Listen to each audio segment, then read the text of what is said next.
നമസ്കാരം, ന്യൂസ് അപ്ഡേറ്റ്സിലേക്ക് സ്വാഗതം. പ്രധാന വാർത്തകൾ നോക്കാം. ബോബി ചെമ്മണ്ണൂർ ജയിലിൽ തന്നെ തുടരും. ജാമ്യാപേക്ഷ ചൊവ്വാഴ്ചത്തേക്ക് മാറ്റി. സാധാരണ കേസ് മാത്രമെന്ന് ജഡ്ജി. കമന്റുകളൊന്നും നടത്താതെ ജയിലിൽ സുരക്ഷിതരായിരിക്കുമെന്നും ബോബിയോട് കോടതി. ബോബിയുടെ സ്ഥാപനങ്ങൾ നിരീക്ഷണത്തിലാക്കി ഇഡി.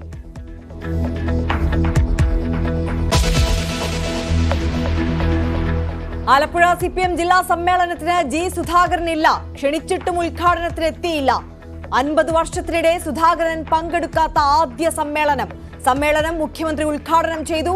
സമ്മേളനം നടക്കുന്നത് ആർ നാസർ സജി ചെറിയാൻ പക്ഷ ചേരിപ്പോരിനിടെ.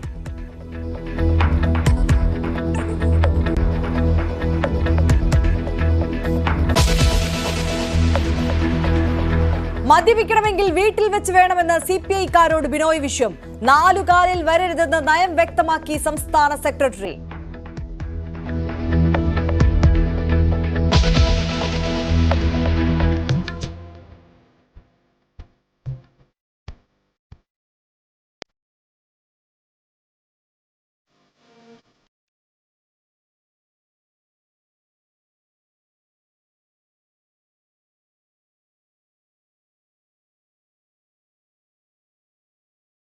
ഭാവഗായകന് കേരളത്തിന്റെ അന്ത്യാഞ്ജലി. ജീവിച്ച നഗരത്തിൽ നിന്ന് ജന്മനാട്ടിലേക്ക് അന്ത്യയാത്ര.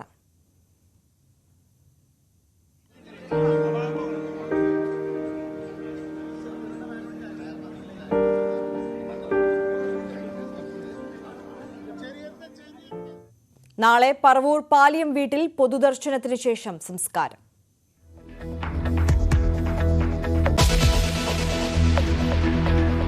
വയനാട് പുനരധിവാസത്തിന് SDRF-ൽ നിന്ന് 120 കോടി കൂടി ചെലവാക്കാൻ അനുമതി നൽകിയെന്ന് കേന്ദ്രം ഹൈക്കോടതിയിൽ. മാനദണ്ഡങ്ങളിൽ ഇളവ് നൽകി. മുണ്ടക്കൈ ചൂരൽമല ദുരന്തം അതിതീവ്രമെന്നും വിശദീകരണം.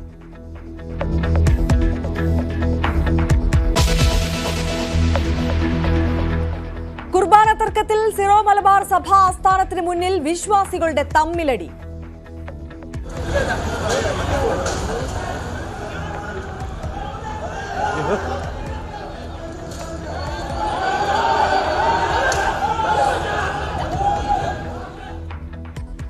വിമത വൈദികർ ബിഷപ്പ് ഹൌസിൽ അതിക്രമിച്ചു കയറിയെന്ന് പരാതി. സമരം ചെയ്യുന്ന വൈദികർക്കെതിരെ നടപടിയെടുക്കുമെന്ന് സിനഡ്.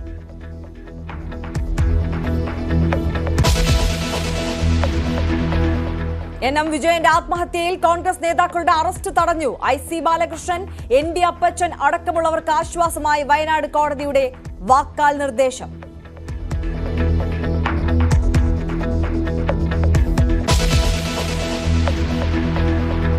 N പ്രശാന്തിന്റെ സസ്പെൻഷൻ 4 മാസം കൂടി നീട്ടി. നടപടി ചീഫ് സെക്രട്ടറിക്ക് മറുപടി നൽകാത്തതിനാൽ K ഗോപാലകൃഷ്ണനെ തിരിച്ചെടുത്തു. കൃഷിമന്ത്രി അറിയാതെ കൃഷി വകുപ്പിൽ നിന്ന് മാറ്റിയ ഡോക്ടർ B അശോക് കടുത്ത അതൃപ്തി.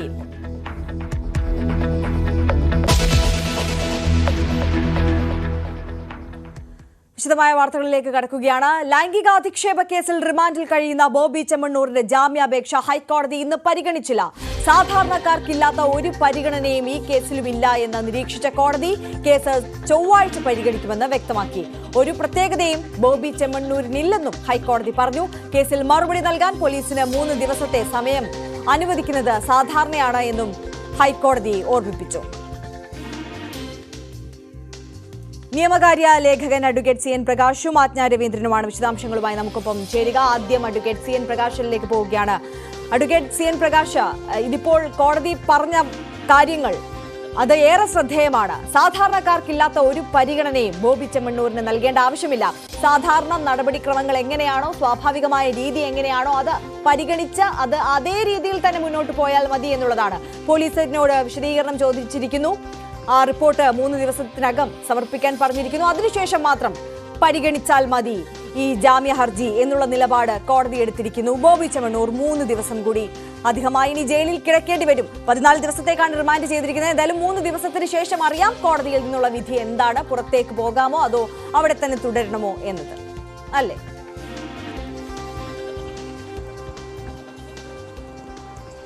തീർച്ചയായും താങ്കൾ സൂചിപ്പിച്ച പോലെ തന്നെയാണ് ഒരു സാധാരണ പൗരന് ഉള്ള നിയമ അവകാശങ്ങൾ മാത്രമാണ് ബോബി ചെമ്മണ്ണൂരിനും ഉള്ളത് എന്ന നിലപാടാണ് കോടതി ഈ ആദ്യം മുതലേ തന്നെ സ്വീകരിച്ചത്. ഇന്നലെ മജിസ്ട്രേറ്റ് കോടതി ജാമ്യം നിഷേധിച്ച് റിമാൻഡിൽ കഴിയേണ്ടി വന്ന സാഹചര്യത്തിലാണ് ഇന്ന് മുതിർന്ന ക്രിമിനൽ അഭിഭാഷകൻ രാമൻപിള്ള ബോബി ചെമ്മണ്ണൂരിന് വേണ്ടി ജാമ്യാപേക്ഷയുമായി ഹൈക്കോടതിയെ സമീപിച്ചത്.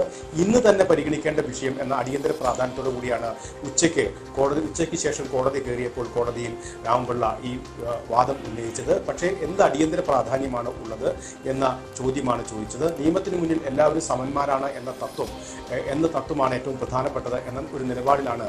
അങ്ങനെ വേണം വിലയിരുത്താൻ. സാധാരണക്കാരുടെ ജാമ്യാപേക്ഷകൾ പരിഗണിക്കുമ്പോൾ സ്വാഭാവികമായും ജാമ്യാപേക്ഷ കോടതിയിൽ വരുമ്പോൾ 3 ദിവസത്തിനുള്ളിൽ പോലീസിന്റെ വിശദീകരണം തേടാറുണ്ട്.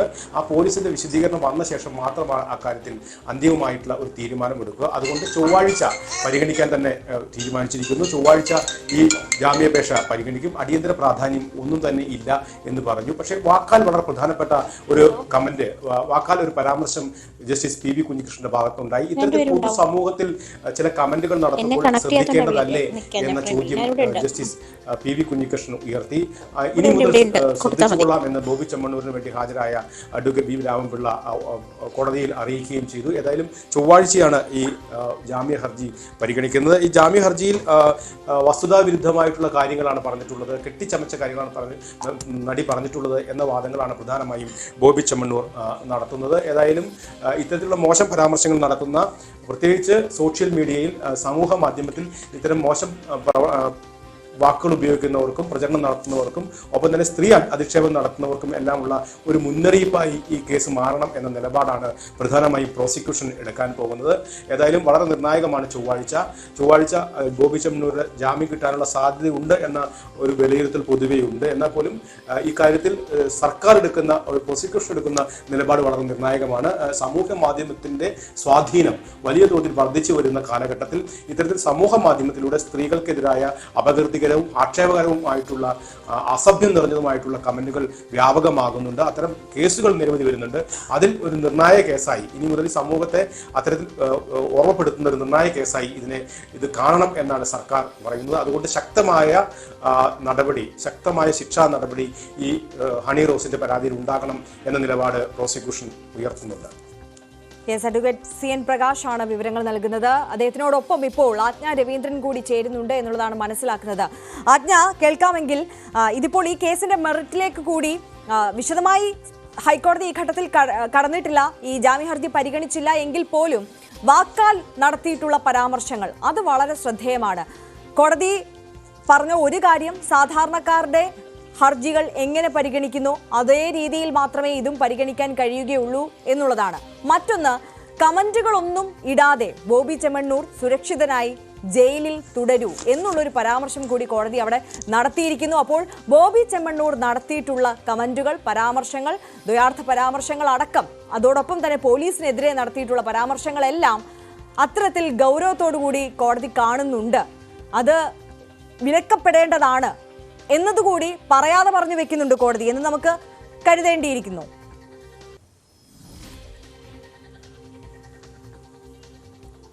തീർച്ചയായിട്ടും അറിയാം. കാരണം സാധാരണക്കാരന് നൽകുന്ന അതേ പരിഗണന മാത്രമാണ് ബോബി ചെമ്മണ്ണൂരിന് നൽകുന്നത് എന്ന് കോടതി ആവർത്തിച്ചു പറയുമ്പോൾ ആ പരിഗണനയാണ്, അതായത് നിയമത്തിന് മുൻപിൽ എല്ലാവരും സമന്മാരാണ് എന്നുള്ള കാര്യം ഒന്നുകൂടി ഉറപ്പിച്ചു പറയുകയാണ് കോടതി. കഴിഞ്ഞ ദിവസം 1ാം ക്ലാസ് മജിസ്ട്രേറ്റ് കോടതിയിൽ ഈ കേസ് പരിഗണിക്കുമ്പോഴും ഇന്ന് വീണ്ടും ഹൈക്കോടതി എന്താണ് ഇന്ന് തന്നെ വന്നത് എന്ന് ചോദിച്ചുകൊണ്ടായിരുന്നു കോടതി ഹർജിയിലേക്ക് തന്നെ തിരിഞ്ഞത്. അതായത് ബോബി ചെമ്മണ്ണൂരിന്റെ കേസല്ലേ അഭിഭാഷകൻ ചോദിക്കുമ്പോൾ അതിനെന്താണ് പ്രത്യേകത എന്ന് വീണ്ടും കോടതി ചോദിക്കുമ്പോൾ ഈ ചോദ്യങ്ങൾ ആവർത്തിക്കുന്നത്, വിരൽ ചൂണ്ടുന്നത് ഒരൊറ്റ കാര്യത്തിലേക്ക് മാത്രമാണ്.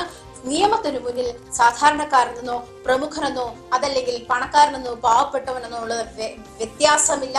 അത് വ്യക്തമാക്കുന്ന ഒരു വിധി കൂടിയാണ് കഴിഞ്ഞ ദിവസം 1ാം ക്ലാസ് മജിസ്ട്രേറ്റ് കോടതിയിൽ നിന്നും ഉണ്ടായതും. ഇന്ന് ഹൈക്കോടതി വീണ്ടും ജാമ്യാപേക്ഷ പരിഗണിക്കുന്ന ഒരു സാഹചര്യത്തിലേക്ക് വരുമ്പോൾ ഹൈക്കോടതിയും അത്തരത്തിലുള്ള പരാമർശത്തിൽ ഉറച്ചു നിൽക്കുന്നുണ്ട് എന്ന് മനസ്സിലാക്കുന്നുണ്ട്. പക്ഷേ പലരും ഇക്കാര്യത്തിൽ ഇതൊരു ചെറിയ തെറ്റല്ലേ, അല്ലെങ്കിൽ തെറ്റ് സംഭവിച്ചെങ്കിൽ മാപ്പ് പറഞ്ഞാൽ തീരാവുന്ന വരാവുന്ന പിഴയല്ലേ എന്ന് പറയുമ്പോഴും BNS 75(1)ഉം 75(4)ഉം ഇത്തരത്തിൽ അനുശാസിക്കുന്നുണ്ട്. ഇത് ജാമ്യമില്ലാത്ത വകുപ്പാണ് എന്ന് ഇന്നലെ പ്രോസിക്യൂഷൻ കോടതിയെ ബോധ്യപ്പെടുത്തുമ്പോൾ ഇത് IPC അല്ല എന്ന് എടുത്തു പറയുമ്പോൾ ഈ ജാമ്യമില്ലാത്ത വകുപ്പ് എന്ന് പറയുന്നത് അത് ഒരു വലിയ പണിഷബിൾ ഒഫൻസ് ആണ് ഈ കാട്ടിക്കൂട്ടുന്നത് എന്ന് ബോധ്യമാകുന്ന പലരും ഇതിനെ ന്യായീകരിച്ച് രംഗത്തെത്തുന്ന ഒരു സാഹചര്യം കൂടി നമുക്ക് മുന്നിൽ ഉണ്ടെങ്കിൽ പോലും കോടതിക്ക് മുന്നിൽ ഈ പറയുന്ന വൈകാരിക സന്ദർഭങ്ങളോ അതല്ലെങ്കിൽ ബോധക്ഷയം ഉണ്ടാകുന്ന സന്ദർഭങ്ങളോ അനാരോഗ്യമോ ഇത്തരം കാര്യങ്ങളോ ഒക്കെ പരിഗണിക്കേണ്ടുന്ന സാഹചര്യത്തിൽ മാത്രം മുന്നോട്ട്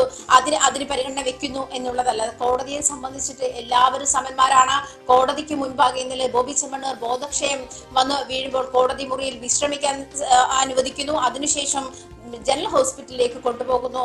അവിടെ വെച്ചിട്ട് മെഡിക്കൽ ഓഫീസർ വളരെ കൃത്യമായി പറയുന്നു അദ്ദേഹത്തിന് ആരോഗ്യ പ്രശ്നങ്ങൾ ഇല്ല എന്ന് പറയുമ്പോൾ ആ ബോബി ചെമ്മണ്ണൂരിനെ അവിടെ നിന്നും ജയിലിലേക്ക് കൊണ്ടുവരുമ്പോൾ കണ്ട പ്രക്ഷോഭം നമ്മൾ കണ്ടതാണ്. ജുഡീഷ്യറി ആയാൽ എന്താ, ഈ മനുഷ്യൻ വീണു മരിച്ചാൽ അല്ലെങ്കിൽ അദ്ദേഹത്തിന് എന്തെങ്കിലും സംഭവിച്ചാൽ ആര് സമാധാനം പറയുമെന്നൊരു ചോദ്യം കൂടി ബോബി ചെമ്മണ്ണൂരിന്റെ ഫാൻസ് മാധ്യമങ്ങൾക്ക് മുന്നിലേക്ക് ഇടുമ്പോൾ നിങ്ങളെയും എന്നെയും പോലെ സാധാരണക്കാരനല്ല അദ്ദേഹം, അതുകൊണ്ടാണ് എന്ന് പറയുന്ന ഒരു സാഹചര്യത്തിലേക്ക് ബോബി ചെമ്മണ്ണൂർ ഫാൻസ് അധപ്പതിച്ചിരുന്ന കാഴ്ചയാണ് ഇന്നലെ നമ്മൾ കണ്ടത്. അതായത് അദ്ദേഹം സാധാരണക്കാരനല്ല, അദ്ദേഹം പ്രമുഖനാണ്, അദ്ദേഹം പണക്കാരനാണ്, അദ്ദേഹം ലക്ഷക്കണക്കിന് ആളുകളെ സഹായിക്കുന്ന ആളാണ്. അതുകൊണ്ട് അദ്ദേഹത്തിന് ഈ കാണിക്കുന്ന നീതികേടായിട്ടുള്ള കാര്യങ്ങളൊക്കെ ചെയ്യാം.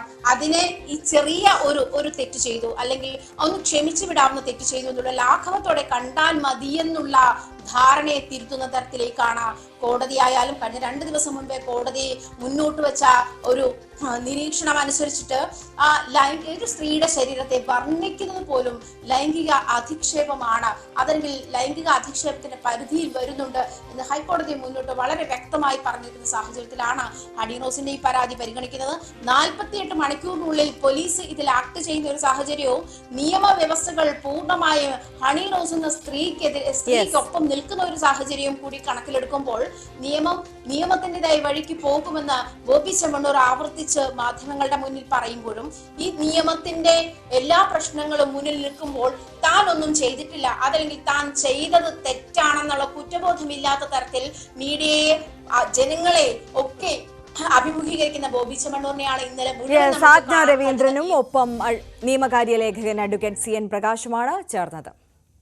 ബോബി ചെമ്മണ്ണൂരിന്റെ സ്ഥാപനങ്ങൾക്കെതിരെ അന്വേഷണം ശക്തമാക്കാൻ ED. ഫിജിക്കാട്ട്, ക്രെഡിറ്റ് സൊസൈറ്റി എന്നിവയ്ക്കെതിരെയാണ് അന്വേഷണം. ഫിജിക്കാട്ട് എന്ന സ്ഥാപനത്തിന്റെ മറവിൽ വിദേശത്തേക്ക് കോടിക്കണക്കിന് രൂപ കടത്തിയതായി EDക്ക് നേരത്തെ പരാതി ലഭിച്ചിരുന്നു. ക്രെഡിറ്റ് സൊസൈറ്റിയുടെ മറവിൽ കള്ളപ്പണം വെളുപ്പിക്കൽ നടന്നിട്ടുണ്ടോ എന്നും പരിശോധിക്കുന്നുണ്ട് ED. ഭാവഗായകന് വിട നൽകുകയാണ് സാംസ്കാരിക കേരളം. P. ജയചന്ദ്രനെ അവസാനമായി കാണാനും അന്തിമോപചാരം അർപ്പിക്കാനും സംസ്ഥാനത്തിന്റെ വിവിധ ഭാഗങ്ങളിൽ നിന്നായി ആയിരങ്ങളാണ് തൃശൂരിലേക്ക് എത്തുന്നത്. തൃശൂരിലെ പൂങ്കുന്നത്തെ വസതിയിലും കേരള സംഗീത അക്കാദമി ഹാളിലുമായി പൊതുദർശനം നടന്നു. അനുസ്മരിക്കണമെന്ന് പറഞ്ഞാൽ നമ്മൾക്ക് കേട്ടു തുടങ്ങിയത് നമ്മുടെ നാട്ടിൽ കേരളത്തിൽ മുഹമ്മദ് റഫി എന്നാണ് അറിയപ്പെടുന്നത്. കുട്ടിക്കാലം മുതൽ അദ്ദേഹത്തിന്റെ പാട്ടുകൾ കേട്ടാണ് വളർന്നത്. പക്ഷെ എൻ്റെ ധാരണയിലും ദാസേട്ടൻ പാടിയതായിരുന്നു. പക്ഷെ ഓർമ്മ വെച്ചതായി മാസ്റ്റർ ചെയ്ത് അതെല്ലാം പാടിയത് ജയചന്ദ്രൻ സാറാണെന്ന്.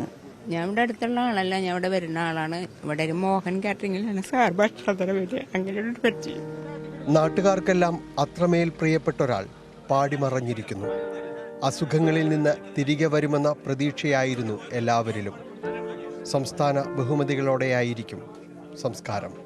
സംസ്ഥാന പ്രോട്ടോകോൾ നൽകിക്കൊണ്ട് തന്നെ ആവശ്യമായിട്ടുള്ള എല്ലാ നടപടികളും എടുക്കുന്നതിന് വേണ്ടി തൃശ്ശൂരിലെയും എറണാകുളത്തെയും ജില്ലാ കളക്ടർമാർക്ക് ഇതിനകം തന്നെ നിർദ്ദേശം നൽകിയിട്ടുണ്ട്.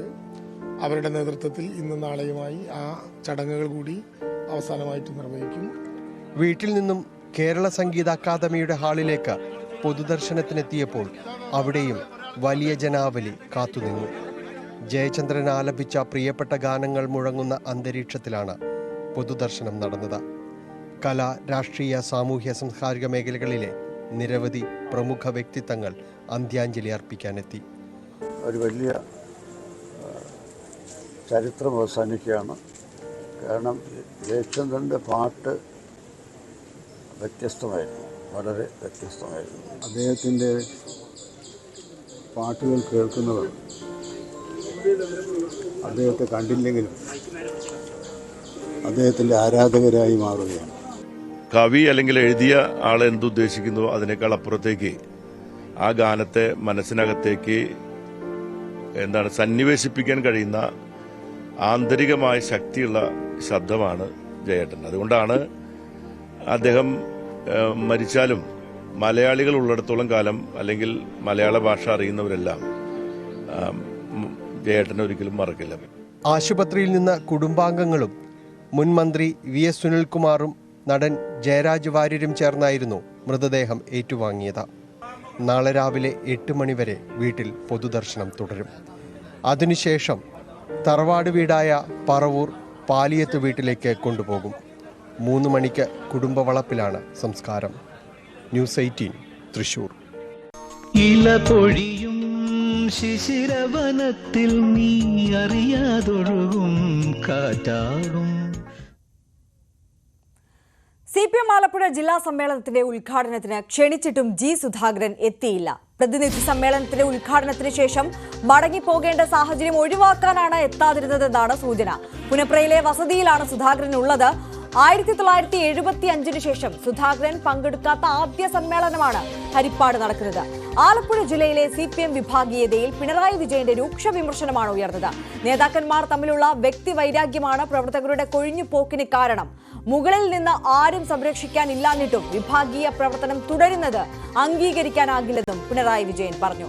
ശരണ്യ സ്നേഹജൻ കൂടുതൽ വിവരങ്ങളുമായി ചേരുകയാണ്. ശരണ്യ, ഇതിപ്പോൾ 2 വിഷയങ്ങളാണ് മുന്നിലുള്ളത്. ഒന്ന്, ക്ഷണിച്ചിട്ടും G സുധാകരൻ സമ്മേളനത്തിന് ഉദ്ഘാടനത്തിന് എത്തിയില്ല എന്നുള്ളത്. മറ്റൊന്ന്, പിണറായി വിജയൻ നമുക്കറിയാം ആലപ്പുഴ ജില്ലയിൽ ഉണ്ടായിട്ടുള്ള പ്രശ്നങ്ങൾ, വിഭാഗീയ നീക്കങ്ങൾ, അത് പാർട്ടിക്ക് തന്നെ എത്രത്തോളം വലിയ തലവേദനയാണ് സൃഷ്ടിച്ചിട്ടുള്ളത് എന്നുള്ളത്.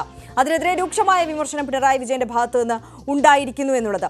ആദ്യം G സുധാകരൻ എത്താത്തതിലേക്ക് തന്നെ എത്തിയാൽ, ജില്ലയിൽ ഉണ്ടായിട്ടും എന്തുകൊണ്ട് G സുധാകരൻ സമ്മേളനത്തിൽ എത്തിയില്ല എന്നുള്ളതാണ് വിശദീകരണം. 24ാം പാർട്ടി കോൺഗ്രസിന്റെ ഭാഗമായുള്ള സമ്മേളനമാണ് ഇപ്പോൾ ആലപ്പുഴയിൽ നടക്കുന്നത്. ആലപ്പുഴ ഹരിപ്പാടാണ് CPM ജില്ലാ സമ്മേളനത്തിന്റെ ഇത്തവണത്തെ വേദിയായിരിക്കുന്നത്. സമ്മേളനവുമായി ബന്ധപ്പെട്ട് ഉദ്ഘാടന സെഷനിലാണ് ഇപ്പോൾ G സുധാകരൻ പങ്കെടുക്കാതിരുന്നത്. അതായത് മുഖ്യമന്ത്രി പിണറായി വിജയൻ ഒപ്പം തന്നെ MP ഗോവിന്ദൻ മാസ്റ്റർ അടക്കമുള്ള ആളുകൾ പങ്കെടുത്ത ഉദ്ഘാടന, കാരണം സമ്മേളനത്തിന്റെ പ്രതിനിധി സമ്മേളനം ഉദ്ഘാടനം ചെയ്തത് മുഖ്യമന്ത്രി പിണറായി വിജയനാണ്. അദ്ദേഹം 3 ദിവസം ഇവിടെ ക്യാമ്പ് ചെയ്യുന്നുണ്ട്. അദ്ദേഹം കൂടി പങ്കെടുത്ത ഈ പ്രതിനിധി സമ്മേളനത്തിന്റെ ഉദ്ഘാടന ചടങ്ങിലേക്കാണ് G സുധാകരൻ വന്നില്ല എന്നുള്ളതാണ് ഏറ്റവും ശ്രദ്ധേയം. അതായത് ആലപ്പുഴ ജില്ലയിലെ തന്നെ CPMന്റെ ഏറ്റവും മുതിർന്ന നേതാക്കന്മാരിൽ ഒരാളായ ആളാണ് ഈ സമ്മേളനത്തിൽ ജില്ലാ കമ്മിറ്റിയിൽ നിന്നുള്ള ക്ഷണം ഉണ്ടായിട്ടും വരാതിരുന്നത് എന്നുള്ളതാണ്. ജില്ലാ സെക്രട്ടറി R നാസർ അദ്ദേഹത്തെ സ്നേഹിതനാണ് വിവരങ്ങൾ നൽകുന്നത്. ഇപ്പോൾ P ജയചന്ദ്രന് അന്തിമോപചാരം അർപ്പിക്കാൻ നടൻ മമ്മൂട്ടി എത്തിയിരിക്കുകയാണ്. തത്സമയ ദൃശ്യങ്ങളാണ് പ്രേക്ഷകർ കാണുന്നത്.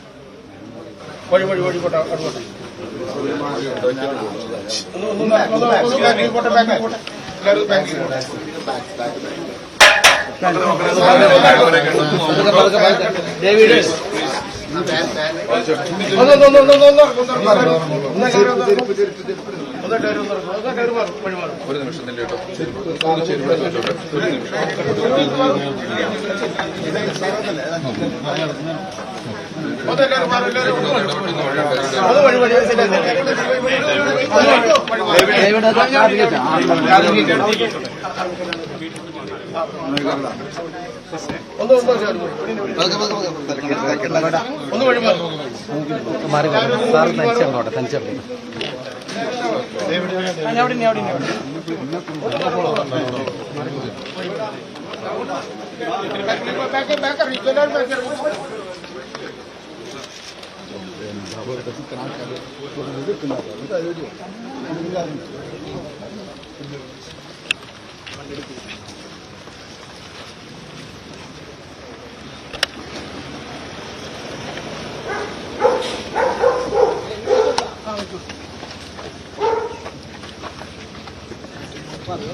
വിഷ്ണു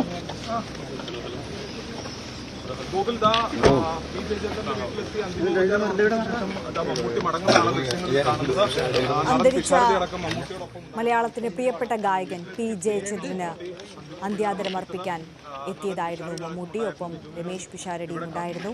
അന്തിമോപചാരം അർപ്പിച്ച ശേഷം അവർ മടങ്ങുകയാണ്. പൂങ്കുന്നത്ത് നടക്കുന്ന പൊതുദർശനത്തിലാണ് ഇപ്പോൾ എത്തി അന്തിമോപചാരം അർപ്പിച്ചിട്ടുള്ളത്. വെള്ളിത്തിരയിൽ മമ്മൂട്ടിയെ അനശ്വരമാക്കിയ നിരവധി കഥാപാത്രങ്ങൾക്ക് ഗാനം ആലപിച്ചിട്ടുള്ള വ്യക്തിയാണ് പി ജയചന്ദ്രൻ. അവർ തമ്മിലുള്ള വ്യക്തിപരമായ അടുപ്പത്തെക്കുറിച്ചുമൊക്കെയും നമുക്കറിയാവുന്ന കാര്യമാണ്. പി ജയചന്ദ്രന് അന്തിമോപചാരം അർപ്പിച്ച ശേഷം മമ്മൂട്ടി ഇപ്പോൾ അവിടെ നിന്ന് മടങ്ങിയിരിക്കുന്നു. മറ്റ് വാർത്തകളിലേക്ക് കടക്കുകയാണ്. ജമാഅത്തെ ഇസ്ലാമിക്കെതിരെ വീണ്ടും മുഖ്യമന്ത്രി. സംഘപരിവാറിന് മാത്രമല്ല ജമാഅത്തെ ഇസ്ലാമിക്ക് മതാധിഷ്ഠിത രാജ്യം എന്ന കാഴ്ചപ്പാടാണെന്ന് CPM ആലപ്പുഴ ജില്ലാ സമ്മേളനം ഉദ്ഘാടനം ചെയ്തുകൊണ്ട് മുഖ്യമന്ത്രി പറഞ്ഞു. സംഘപരിവാറിനെ കൂടെ കൂട്ടുമ്പോഴൊക്കെ കോൺഗ്രസിനോടൊപ്പം ലീഗുണ്ട്. മുസ്ലിം ബഹുജനങ്ങളുടെ ഇടയിൽ മഹാഭൂരിപക്ഷം മുസ്ലിങ്ങളും തള്ളിക്കളഞ്ഞിട്ടുള്ള ജമാഅത്തെ ഇസ്ലാമിയെയും SDPIയെയും കൂടെ കൂട്ടാനുള്ള നീക്കം കേരളത്തിലെ ന്യൂനപക്ഷത്തെ മതരാഷ്ട്രവാദികളുടെ കൈകളിലേക്ക് എറിഞ്ഞു കൊടുക്കലാണ് ഇതിന്റെ ഫലം എന്നത് തിരിച്ചറിയാൻ കഴിയണം. മറ്റ് വാർത്തയിലേക്ക്. മദ്യപിക്കണമെങ്കിൽ വീട്ടിൽ വെച്ചായി കൊള്ളണമെന്നും പരസ്യമായി മദ്യപിച്ച് നാലുകാലിൽ വരരുതെന്നും CPI സംസ്ഥാന സെക്രട്ടറി ബിനോയ് വിശ്വം. മദ്യപാനം സംബന്ധിച്ച പാർട്ടി മാർഗരേഖയിലാണ് ബിനോയ് വ്യക്തത വരുത്തിയത്. മദ്യപാനം സംബന്ധിച്ച പാർട്ടി മാർഗരേഖ വ്യവസ്ഥകൾ News 18 ആയിരുന്നു ആദ്യം പുറത്തുവിട്ടത്. CPIക്കാർ മദ്യപിക്കുന്നത് ശരിയാണോ? മദ്യപാനത്തിന് പാർട്ടി വിലക്കുണ്ടോ? എങ്കിൽ ആർക്കൊക്കെ എങ്ങനെയൊക്കെ മദ്യപിക്കാം? കുറച്ചു ദിവസങ്ങളായി നടക്കുന്ന ചർച്ചയ്ക്ക് അറുതി വരുത്താനാണ് സംസ്ഥാന സെക്രട്ടറി തന്നെ നയം വ്യക്തമാക്കിയത്. മദ്യപിച്ചുകൊണ്ട് പൊതുവേദിയിൽ ഹാജരാകാൻ പാടില്ല. അങ്ങനെയുള്ളവരുണ്ടായിരിക്കാം, അതുണ്ടായിരിക്കാം. നിരോധനമില്ലല്ലോ. മദ്യവർജനമാണ് പാർട്ടിയുടെ നയം. മദ്യവർജനമാണ് പാർട്ടിയുടെ നയം. കമ്മ്യൂണിസ്റ്റുകാർ പരസ്യമായിട്ട് മദ്യപിച്ച് നാലുകാലിൽ വരാൻ പാടില്ല ജനങ്ങളുടെ മുമ്പിൽ. അത് ഉറപ്പാണ്. 1992 തൃശൂരിൽ ചേർന്ന പ്രത്യേക സംഘടനാ സമ്മേളനമാണ് CPI അംഗങ്ങൾക്ക് പെരുമാറ്റച്ചട്ടം തയ്യാറാക്കിയത്. കഴിഞ്ഞ മാസം ചേർന്ന സംസ്ഥാന കൗൺസിൽ അതിൽ ഭേദഗതികൾ വരുത്തി. മദ്യപാനശീലം സംബന്ധിച്ചായിരുന്നു പ്രധാന മാർഗനിർദ്ദേശം. അതിൽ ഇങ്ങനെ പറയുന്നു: മദ്യപാനം ഒരു ശീലമാക്കുകയോ പൊതുസ്ഥലങ്ങളിൽ മദ്യപിച്ച നിലയിൽ പങ്കെടുത്ത് പാർട്ടിയുടെ യശസ്സിന് കളങ്കമുണ്ടാക്കുകയോ ചെയ്യരുത്. മദ്യവർജനമാണ് പാർട്ടി നയമെന്നും മാർഗരേഖ. ഏതായാലും മദ്യപിക്കുന്ന നേതാക്കൾക്കും പ്രവർത്തകർക്കും ആശ്വാസം നൽകുന്ന പ്രസ്താവനയാണ് സംസ്ഥാന സെക്രട്ടറിയുടേത്. അടിക്കാം, അടിച്ച് ഓഫായി, പാർട്ടിക്ക് നാണക്കേടുണ്ടാക്കരുത് എന്നു മാത്രം. News 18 Thiruvananthapuram. Wayanad DCC treasurer NM വിജയന്റെ ആത്മഹത്യയിൽ കോൺഗ്രസ് നേതാക്കളുടെ അറസ്റ്റ് തടഞ്ഞു കോടതി. IC ബാലകൃഷ്ണൻ, ND അപ്പച്ചൻ, KK ഗോപിനാഥൻ എന്നിവരെ ഈ മാസം 15 വരെ അറസ്റ്റ് ചെയ്യരുതെന്ന് വയനാട് പ്രിൻസിപ്പൽ സെഷൻസ് കോടതി നിർദ്ദേശം നൽകി. Wayanad DCC treasurer NM വിജയന്റെയും മകന്റെയും ആത്മഹത്യയിൽ Sultan Bathery MLA IC ബാലകൃഷ്ണനെ ഒന്നാം പ്രതിയാക്കി കഴിഞ്ഞ ദിവസമാണ് കേസെടുത്തത്. DCC പ്രസിഡന്റ് ND അപ്പച്ചനെയും KK ഗോപിനാഥിനെയും പ്രതി ചേർത്തിരുന്നു. ആത്മഹത്യാ പ്രേരണ കുറ്റം ചുമത്തിയതോടെ അറസ്റ്റിനുള്ള സാധ്യത കണക്കിലെടുത്താണ് പ്രതികൾ മുൻകൂർ ജാമ്യാപേക്ഷ സമർപ്പിച്ചത്. ജാമ്യാപേക്ഷ പരിഗണിച്ച വയനാട് പ്രിൻസിപ്പൽ സെഷൻ കോടതി 15-ാം തീയതി വരെ അറസ്റ്റ് പാടില്ലെന്ന് പോലീസിന് വാക്കാൽ നിർദ്ദേശം നൽകി. 15-ാം തീയതി കേസ് ഡയറി ഹാജരാക്കാനും കോടതി നിർദ്ദേശിച്ചു. ഇന്ന് രാവിലെ മാധ്യമങ്ങൾ IC ബാലകൃഷ്ണനെയും ND അപ്പച്ചനെയും ഫോണിൽ ബന്ധപ്പെടാൻ ശ്രമിച്ചെങ്കിലും സ്വിച്ച് ഓഫ് ആയ നിലയിലായിരുന്നു. ഇതോടെ ഇവർ ഒളിവിൽ പോയതായുള്ള അഭ്യൂഹം ശക്തമായി. എന്നാൽ IC ബാലകൃഷ്ണൻ ഒളിവിൽ പോയിട്ടില്ലെന്ന് അഭിഭാഷകൻ പ്രതികരിച്ചു. ജില്ലയിലെ 2 പ്രധാന നേതാക്കൾ ആരോപണ വിധേയരായിട്ടും ഇവരെ പ്രതിരോധിക്കാതെ ഒരു വിഭാഗം നേതാക്കൾ മാറി നിൽക്കുകയാണ്. സ്ഥലം MP പ്രിയങ്ക ഗാന്ധിയും ഇതുവരെ പ്രതികരിച്ചില്ല. News 18 വയനാട്. NSS SNDP പിന്തുണയ്ക്ക് പിന്നാലെ ദളിത് വിഭാഗങ്ങളെയും ഒപ്പം കൂട്ടാൻ രമേശ് ചെന്നിത്തല. ഇതിന്റെ ഭാഗമായി തലസ്ഥാനത്ത് ദളിത് കോൺക്ലേവ് സംഘടിപ്പിക്കാനുള്ള ഒരുക്കത്തിലാണ് ചെന്നിത്തല. ദേശീയ ദളിത് നേതാക്കളെ അടക്കം പങ്കെടുപ്പിച്ചുകൊണ്ടാകും പരിപാടി സംഘടിപ്പിക്കുക. വെള്ളാപ്പള്ളി നടേശന്റെ പരസ്യ പിന്തുണയോടെ ആദ്യം SNDP, തൊട്ടു പിന്നാലെ മന്നം ജയന്തിക്ക് മുഖ്യപ്രഭാഷകനായി ക്ഷണിച്ച് NSS, ഒടുവിൽ ലീഗ് നേതൃത്വം. സാമുദായിക സംഘടനകളുടെയും മത നേതാക്കന്മാരുടെയും പിന്തുണ ഉറപ്പാക്കിയുള്ള രമേശ് ചെന്നിത്തലയുടെ ഈ നീക്കം എന്തിനു വേണ്ടിയെന്ന ചോദ്യം കോൺഗ്രസ് ക്യാമ്പിൽ സജീവ ചർച്ചകൾക്ക് വഴി തുറന്നിരിക്കുന്നതിനിടയിലാണ് സംസ്ഥാനത്തെ ദളിത് സംഘടനകളുടെ പിന്തുണ ഉറപ്പാക്കുന്നതിന് വേണ്ടിയുള്ള ചെന്നിത്തലയുടെ അടുത്ത ശ്രമം. വിവിധ സംഘടനകളിൽ നിന്നായി 5000 പ്രതിനിധികൾ പങ്കെടുക്കുന്ന ദളിത് കോൺക്ലേവാകും തലസ്ഥാനത്ത് നടക്കുക. ദളിത് പ്രക്ഷോഭങ്ങൾക്ക് നേതൃത്വം നൽകുന്ന ദേശീയ നേതാക്കളും കോൺക്ലേവിന്റെ ഭാഗമാകുമെന്നാണ് സൂചന. ചെന്നിത്തലയുടെ നേരിട്ടുള്ള മേൽനോട്ടത്തിലാണ് ദളിത് കോൺക്ലേവിന്റെ മുന്നൊരുക്കങ്ങൾ പുരോഗമിക്കുന്നത്. KPCC നേതൃത്വത്തിനും UDF നേതൃത്വത്തിനും ഇത് സംബന്ധിച്ച ഔദ്യോഗിക സൂചനകളൊന്നും ഇതുവരെ ലഭിച്ചിട്ടില്ലെന്നാണ് വിവരം. നിയമസഭാ തെരഞ്ഞെടുപ്പ് മുന്നിൽ കണ്ട് പാർട്ടിയിൽ സ്വാധീനമുറപ്പിക്കാനുള്ള ചെന്നിത്തലയുടെ നീക്കങ്ങൾക്ക് NSSും SNDPയും ഉൾപ്പെടെയുള്ള സാമുദായിക സംഘടനകൾ പിന്തുണ പ്രഖ്യാപിച്ചതിന് പിന്നാലെ ദളിത് വിഭാഗങ്ങളുടെ പിന്തുണ കൂടി ഉറപ്പിക്കാനായാൽ കരുത്തേറുമെന്ന വിലയിരുത്തലിലാണ് RC camp. Dan Kurian, news 18, Thiruvananthapuram. കോഴിക്കോട്ടെ റിയൽ എസ്റ്റേറ്റ് ഇടപാടുകാരൻ മാമിയുടെ തിരോധാനത്തിൽ ദുരൂഹതയേറുന്നു. ക്രൈംബ്രാഞ്ച് സംഘം ചോദ്യം ചെയ്തതിന് പിന്നാലെ മാമിയുടെ ഡ്രൈവർ രജിത് കുമാറിനെയും ഭാര്യയെയും കാണാനില്ലെന്നാണ് പരാതി. അന്വേഷണ ഉദ്യോഗസ്ഥരുടെ പീഡനമാണ് തിരോധാനത്തിന് പിന്നിലെന്ന് രജിത് കുമാറിന്റെ കുടുംബം ആരോപിക്കുന്നു. കഴിഞ്ഞ 7-ാം തീയതി മുതൽ രജിത് കുമാറിനെയും ഭാര്യയും കാണാനില്ല എന്നാണ് കുടുംബം നടക്കാവ് പോലീസ് സ്റ്റേഷനിൽ നൽകിയ പരാതിയിൽ പറയുന്നത്. മാമിയുടെ തിരോധാനവുമായി ബന്ധപ്പെട്ട് ക്രൈംബ്രാഞ്ച് രജിത് കുമാറിനെയും ഭാര്യയും ഓഫീസിൽ വിളിച്ചു വരുത്തി ചോദ്യം ചെയ്തതിനും പിന്നാലെയാണ് ഇരുവരെയും കാണാതായതെന്നാണ് ആരോപണം. അന്വേഷണത്തിന്റെ പേരിൽ കുടുംബത്തെ ഒന്നടങ്കം പീഡിപ്പിക്കുന്നതിന്റെ കടുത്ത മനോവിഷമത്തിലായിരുന്നു രഞ്ജിത്തെന്നും ബന്ധുക്കൾ പറയുന്നു. 7-ാം തീയതിയാണ് ലാസ്റ്റ് ഹാജരായത്. സിസ്റ്ററോട് ചോദ്യം ചെയ്താണ്. ക്രൈംബ്രാഞ്ച് ഓഫീസിൽ നിന്ന് ആള് വന്നിട്ടുണ്ട് എന്നുള്ളത് ഇവിടുന്ന് മെഡിക്കൽ ഷോപ്പിൽ വന്നപ്പോഴാണ് ഞങ്ങൾ അറിയുന്നത്. അങ്ങനെ ഒരു ക്രിമിനൽസ് മൈൻഡ് അങ്ങനത്തെ ആളോ അല്ലെങ്കിൽ അങ്ങനത്തെ എന്തെങ്കിലും തെളിവ് കിട്ടുമോ എന്താ ചെയ്തിട്ട് വേണ്ടേ. കോഴിക്കോട് KSRTC ബസ് സ്റ്റാൻഡിന് മുന്നിലൂടെ രജിത് കുമാറും ഭാര്യയും നടന്നു പോകുന്ന CCTV ദൃശ്യം പുറത്തു വന്നിട്ടുണ്ട്. ഇരുവരും ഓട്ടോയിൽ കയറുന്നതും ദൃശ്യത്തിൽ കാണാം. ക്രൈംബ്രാഞ്ച് ചോദ്യം ചെയ്യലിന് ശേഷം നഗരത്തിലെ ഒരു ലോഡ്ജിൽ രഞ്ജിത്തും ഭാര്യയും താമസിച്ചിരുന്നു. മുറിയൊഴിഞ്ഞ ശേഷം ഫോൺ സ്വിച്ച് ഓഫ് ആവുകയും ഇരുവരും അപ്രത്യക്ഷരാവുകയുമായിരുന്നു. ആദ്യമൊക്കെ ഞങ്ങൾ അന്വേഷണം പറഞ്ഞ് ക്രൈംബ്രാഞ്ചിന്റെ അടുത്താണുള്ളത്. രാത്രി ഞങ്ങൾ പോയിരുന്ന സമയത്ത് കുറച്ച് കഴിഞ്ഞാൽ രാത്രി 12 മണിക്ക് 1 മണിക്കൊക്കെ വീട്ടിലെത്തും. ഈ ലാസ്റ്റ് ഘട്ടത്തിൽ ഓര് വിളിച്ചെന്ന് മുമ്പിൽ ക്രൈംബ്രാഞ്ച് വിളിച്ചെന്ന് പറഞ്ഞിട്ട് അവർ പോകുന്നത്. മാനസികമായിട്ടുള്ള കാരണം ഒരു വല്ലാണ്ട് യാറാസിംഗ് ഉണ്ടല്ലോ പോലീസിന്റെ ഭാഗത്തുനിന്ന്. അവനങ്ങനെ ഒരാളല്ല. പിന്നെ പരസ്യമായിട്ട് ഇങ്ങനെ പോലീസ് വരികയാണല്ലോ ഉച്ചയ്ക്കും പകലുമായിട്ട്. അപ്പം നാട്ടിലുള്ള ആൾക്കാരൊക്കെ പറയുമ്പോൾ ഒരു മാനസിക പ്രശ്നമുണ്ടല്ലോ. മാമി തിരോധാന കേസുമായി ബന്ധപ്പെട്ട് നിരവധി തവണ രജിത്തിനെ അന്വേഷണ സംഘങ്ങൾ ചോദ്യം ചെയ്തിരുന്നു. നിരന്തര ചോദ്യം ചെയ്യലുകൾക്കൊടുവിൽ നോട്ടീസ് നൽകി മാത്രമേ ചോദ്യം ചെയ്യാവൂ എന്ന ഉത്തരവ് രജിത്ത് ഹൈക്കോടതിയിൽ നിന്ന് സമ്പാദിച്ചിരുന്നു. ഇത് കാറ്റിൽ പറത്തിയാണ് ക്രൈംബ്രാഞ്ച് നടപടിയെന്ന് കുടുംബത്തിന്റെ അഭിഭാഷകൻ ആരോപിക്കുന്നു. ചോദ്യം ചെയ്യലിന്റെ പേരിൽ വളരെ മോശമായ രീതിയിൽ സംഭാഷണങ്ങൾ നടത്തിയും തെറി പറഞ്ഞും അധിക്ഷേപിച്ചും പരിഹസിച്ചുമാണ് ചോദ്യം ചെയ്യലൊക്കെ. ഒരാളെയും അദ്ദേഹത്തിന്റെ കുടുംബത്തെയും അദ്ദേഹത്തിന്റെ ചുറ്റുവട്ടമുള്ള ആളുകളെയും മൊത്തത്തിൽ ഹറാസ് ചെയ്യുന്ന തരത്തിലേക്കാണ് പോലീസിന് അന്വേഷണം പോയിക്കൊണ്ടിരിക്കുന്നത്. 2023 ഓഗസ്റ്റ് 21 മാമിയെ കാണാതാകുന്നത്. അന്ന് ഓഫീസിൽ വെച്ച് മാമി രജിത്തിനെ കണ്ടിരുന്നു. ഇതിനു പിന്നാലെയാണ് മാമിയെ കാണാതായത്. 20 വർഷത്തിലധികമായി മാമിയുടെ ഡ്രൈവറായി ജോലി ചെയ്തു വരികയായിരുന്നു രജിത് കുമാർ. ക്രൈംബ്രാഞ്ച് അന്വേഷണത്തിൽ ഡ്രൈവറുമായി ബന്ധപ്പെട്ട ചില നിർണായക വിവരങ്ങൾ ലഭിച്ചതായും സൂചനയുണ്ട്. ന്യൂസ് 18 കോഴിക്കോട്. സംസ്ഥാന സ്കൂൾ കലോത്സവവുമായി ബന്ധപ്പെട്ട വാർത്താ അവതരണത്തിൽ മാധ്യമപ്രവർത്തകൻ ഡോക്ടർ അരുൺ കുമാറിനെതിരെ ബാലാവകാശ കമ്മീഷൻ കേസെടുത്തു. സഭ്യമല്ലാത്ത ഭാഷയിൽ ദ്വയാർത്ഥ പ്രയോഗം നടത്തിയതുമായി ബന്ധപ്പെട്ടാണ് സ്വമേധയാ നടപടിയെടുത്തത്. റിപ്പോർട്ടർ ചാനൽ മേധാവിയിൽ നിന്നും തിരുവനന്തപുരം ജില്ലാ പോലീസ് മേധാവിയിൽ നിന്നും കമ്മീഷൻ അടിയന്തര റിപ്പോർട്ട് തേടി. ഒപ്പന അവതരിപ്പിച്ചപ്പോൾ മണവാട്ടിയായി വേഷമിട്ട കുട്ടിയോട് റിപ്പോർട്ടർ ചാനൽ പ്രതിനിധി ഷാബാസ് നടത്തുന്ന സംഭാഷണത്തിന്മേലാണ് ദ്വയാർത്ഥ പ്രയോഗം നടത്തിയത്.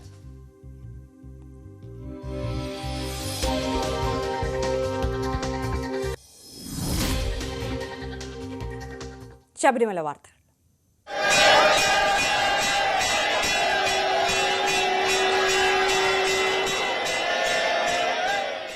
ശബരീശ ദർശനം നിങ്ങൾക്കായി സമർപ്പിക്കുന്നത് Bharat Lajna multi state housing cooperative society limited, Kerala, Tamil Nadu and Pondicherry. Makaravilakku ഉത്സവത്തിനൊരുങ്ങി ശബരിമല സന്നിധാനം. പ്രസിദ്ധമായ എരുമേലി പേട്ടതുള്ളൽ നാളെ നടക്കും. മറ്റന്നാളാണ് തിരുവാഭരണ ഘോഷയാത്ര പന്തളത്ത് നിന്ന് പുറപ്പെടുക. നാളെ മുതൽ എരുമേലി കാനനപാത വഴി ഭക്തർക്ക് പ്രവേശനം ഉണ്ടാകില്ല. പാണ്ടിത്താവളം ഉൾപ്പെടെയുള്ള മേഖലകളിൽ പ്രത്യേക കൗണ്ടറുകൾ ക്രമീകരിച്ച ഭക്ഷണ വിതരണം സൗജന്യമായി നടത്തും. മറ്റന്നാൾ മുതൽ തീർത്ഥാടകരുടെ എണ്ണത്തിനും നിയന്ത്രണമുണ്ട്. മകരവിളക്കുത്സവത്തിന്റെ തിരക്കിലേക്ക് ശബരിമല സന്നിധാനം മാറിക്കഴിഞ്ഞു. നാളെ എരുമേലി പേട്ടതുള്ളലോടെ ആഘോഷങ്ങൾക്ക് തുടക്കമാകും. മറ്റന്നാൾ ഉച്ചയ്ക്ക് 1 മണിക്ക് പന്തളം വലിയ കോയിക്കൽ ശ്രീ ധർമ്മശാസ്ത്ര ക്ഷേത്രത്തിൽ നിന്ന് തിരുവാഭരണ ഘോഷയാത്ര പുറപ്പെടും. മകരവിളക്കിനെത്തുന്ന ഭക്തർക്ക് പരമാവധി സുരക്ഷ ഒരുക്കുന്ന നടപടികളിലാണ് ദേവസ്വം ബോർഡും പോലീസും. തിരുവാഭരണ ഘോഷയാത്ര നിങ്ങൾക്ക് എല്ലാവർക്കും അറിയുന്നത് പോലെ തന്നെ മകര ജനുവരി 12 ഉച്ചയ്ക്ക് 1 മണിക്ക് വലിയ കോയിക്കൽ പന്തളം വലിയ കോയിക്കൽ ക്ഷേത്രത്തിൽ നിന്ന് പുറപ്പെട്ട് പരമ്പരാഗത തിരുവാഭരണ പാതയിലൂടെ സഞ്ചരിച്ച് ജനുവരി 14 ശബരിമല സന്നിധാനത്ത് എത്തിച്ചേരും. ജനുവരി 12 ഉച്ചയ്ക്കാണ് ആരംഭിക്കുന്നത് വലിയ കോയിക്കൽ കൊട്ടാരത്തിൽ നിന്ന്. ജനുവരി 14 അത് സന്നിധാനത്തേക്ക് എത്തിച്ചേരുന്നത്. സന്നിധാനത്ത് പർണശാല കെട്ടി താമസിക്കുന്നവർക്ക് പാചകം ചെയ്യാൻ അനുമതിയില്ല. പാണ്ഡിത്താവളം ഉൾപ്പെടെയുള്ള മേഖലകളിൽ പ്രത്യേക കൗണ്ടറുകൾ ക്രമീകരിച്ച് ഭക്ഷണ വിതരണം സൗജന്യമായി നടത്തും. മറ്റന്നാൾ മുതൽ തീർത്ഥാടകരുടെ എണ്ണത്തിനും നിയന്ത്രണമുണ്ട്. ന്യൂസ് 18 സന്നിധാനം.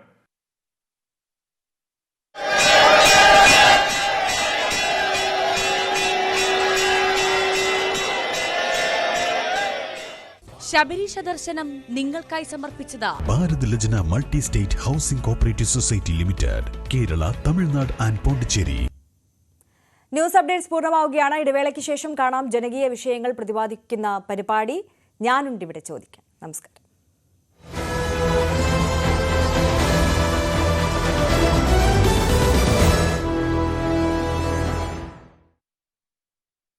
സാധാരണ